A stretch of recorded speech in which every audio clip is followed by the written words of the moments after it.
Well, in some ways, China is already the leader in AI and machine learning, at least in some aspects of it, notably consumer interactions. There's probably a lot more AI in public spaces in China than there is anywhere else in the world, whether we're looking at payment transactions or digital identification. But I mean, of course, AI means many different things.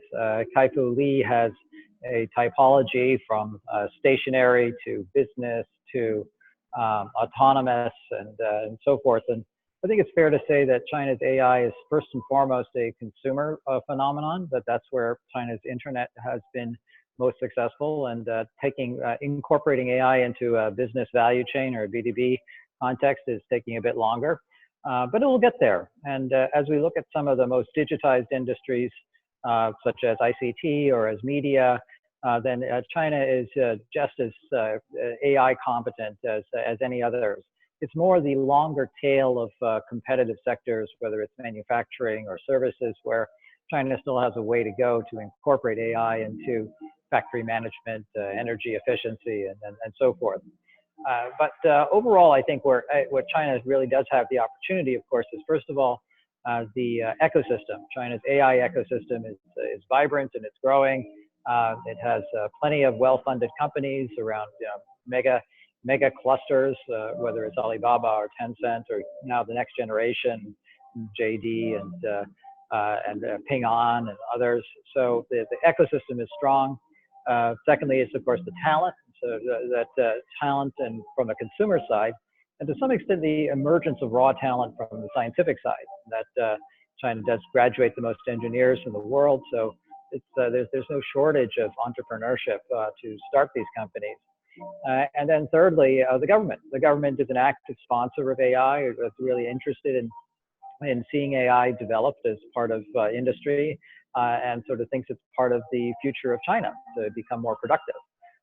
So those three things, sort of the market side from the consumer, the ecosystem, and the partnerships, and the government combined to create a world where China is just this voracious engine of AI and machine learning growth. Now, how will that proceed? Well, we can all have different points of view about how fast that might go. But I think there are some things that China is particularly good at where you'll see leadership. One of them is hardware integration, because China can manufacture things. As a result, anything that requires a physical vehicle to deliver it, whether it's an autonomous vehicle or a drone, you should expect to see China having leadership in that.